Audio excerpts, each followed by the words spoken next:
ఏ రోజు రేషను ఆ రోజు తెచ్చుకొని జీవితం గడిపినటువంటి రోజులు నాకు ఇంకా బాగా గుర్తున్నాయి. అలాగే మా పెద్ద చెల్లెలకి ఒంట్లో బాగలేకపోతే హాస్పిటల్కి తీసుకెళ్ళి చూపించడానికి కూడా ఒక 5 రూపాయలు కూడా లేనటువంటి పరిస్థితులు మాకు జరిగినాయి. సో అప్పుడు మాకు తెలుసు ఒక ఇంటికి, ఆ ఇంటికి సంబంధించిన ఏ పిల్లలకు పెద్దవాళ్ళకి ఎవరికైనా సరే ఒక వైద్యానికి సంబంధించిన పరిస్థితులు, ఒక అనారోగ్యానికి సంబంధించిన పరిస్థితులు వచ్చి ట్రీట్మెంట్ చేయాలంటే ఎంత అవస్థలు పడతారు. ఒక్కొక్కసారి నాకు కొంతమంది మిత్రులు చెప్పారు, ఒక్కసారి ఒంట్లో కనుక బాగలేకపోతే ఏదైనా అయితే, ఒక పెద్ద జబ్బు అయితే శాశ్వతంగా వాళ్ళకున్న ఆస్తులు అమ్మేసుకోనో సొంత ఇల్లు అమ్మేసుకోనో ఆ వ్యక్తిని బతికించుకుంటా ప్రయత్నించి అదృష్టం బాగుంటే బతికినా వాళ్ళు అన్నీ పోగొట్టుకొని ఒక ఇల్లు లేకపోతే ఒక కొద్దిపాటి స్థలం లేకపోతే కొద్దిపాటి ఆస్తి అంతా పోగొట్టుకొని మళ్ళీ జీవితాన్ని మొదటి నుంచి ప్రారంభించటమా, లేదంటే చనిపోయిన వ్యక్తి ఆ వ్యక్తికి ఒంట్లో బాగలేక ట్రీట్మెంట్ చేయించినా సరే చనిపోతే ఆ కుటుంబానికి ఆ ఉన్న కొద్దిపాటి ఇల్లు వాటెవర్ పొలం కానీ ఆస్తులు కానీ అమ్మేసుకొని భర్త లేకుండానో లేకపోతే ఆ ఇంటికి బ్రెడ్ విన్నర్ లేకుండానో రోడ్ల మీద పడిపోయిన కుటుంబాలను ఎన్నో చూసాం మేము. బహుశా మన నాయకుడు పవన్ కళ్యాణ్ గారు ఇలాంటివి కోకొలలు చూస్తుంటారు. అందుకని ఆయన మనసు కరిగి ఆయనకు ఏదైనా చేయాలన్న ఆలోచన వచ్చినప్పుడు ఆయన ఆలోచన నుంచి వచ్చినటువంటి ఈ గొప్ప కార్యక్రమమే జనసేన క్రియాశీలక మెంబర్షిప్ కార్యక్రమం. మీరందరూ కూడా ఎవరైతే కట్టుకోగలిగే వాళ్ళు రెన్యూల్ చేసుకోండి. ఒకవేళ ఎవరైనా కట్టుకోలేకపోతే బాగా పేదరికంలో ఉంటే మనకి ఇవాళ జనసేనకి బలమైన నాయకులు ఉన్నారు అన్ని నియోజకవర్గాల్లో. వాళ్ళకి జనసేన క్రియాశీలక సభ్యత్వం తీసుకోవాలని అనిపించిన ఒక 500 కూడా కట్టలేని పరిస్థితిలో ఉన్న వాళ్ళకి ఒక్కొక్క కార్యకర్త, అంటే కాస్త సంపాదించుకున్న కార్యకర్త కానీ, డబ్బున్న కార్యకర్త కానీ, నాయకులు కానీ, వీర మహిళలు కానీ, ఒక వ్యక్తికి మీరు స్పాన్సర్ చేయండి ఒక 500 రూపాయలు. అక్కడ మీరు స్పాన్సర్ చేసి వాళ్ళు మెంబర్స్ అవుతారు. ఎట్ ద సేమ్ టైం వాళ్ళకి ఒక భద్రత కల్పించిన వాళ్ళు అవుతారు. అంటే ఒక చాలామంది ఏంటంటే రాజకీయాల్లో తిరిగి పాడైపోయాడు, ఎందుకు కాకుండా అయిపోయాడు అని చాలామంది అనిపించుకుంటుంటారు, యూత్ కానీ లేకపోతే చాలామంది నాయకులు కానీ.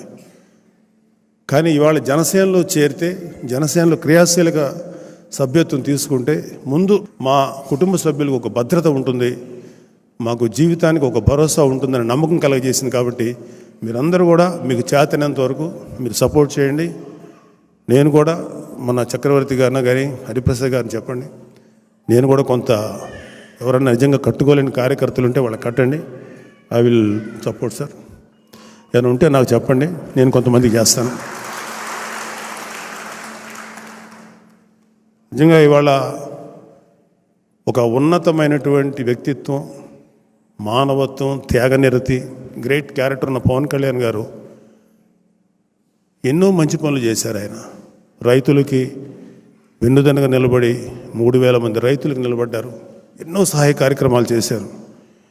ఎవరిదాకో ఎందుకు 2010లో నేను ఒక నిర్మాతగా దారుణంగా నష్టపోయి కోట్ల రూపాయలు అప్పుంటే ఆ రోజు నాకు నిలబడిన వ్యక్తి మా తమ్ముడు పవన్ కళ్యాణ్ గారు.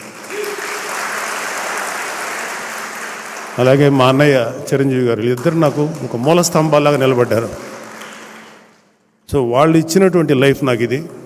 సో ఈ జీవితాన్ని వాళ్ళ యొక్క ఆశయం కోసం, వాళ్ళ కోరిక కోసం నాకు చేతనైనంత వరకు వాళ్ళకి సేవ చేస్తాను. నాకంటూ రాజకీయాల్లో ఎటువంటి ఆశలు లేవు, ఎటువంటి పదవికాంక్ష లేదు. ఈ పార్టీకి అంటే నేను ఒకటి నేర్చుకున్నాను లైఫ్లో, అయితే నువ్వు చాలా గొప్పవాడి అవ్వటానికి ట్రై చేయండి, ఎవరైనా సరే తప్పులేదు, అది చాలా గ్రేట్. కానీ నాకు అంత కెపాసిటీ లేదు, నేను గొప్పవాడిని అవ్వడానికి చేసే అంత దమ్ము నాకు లేదు.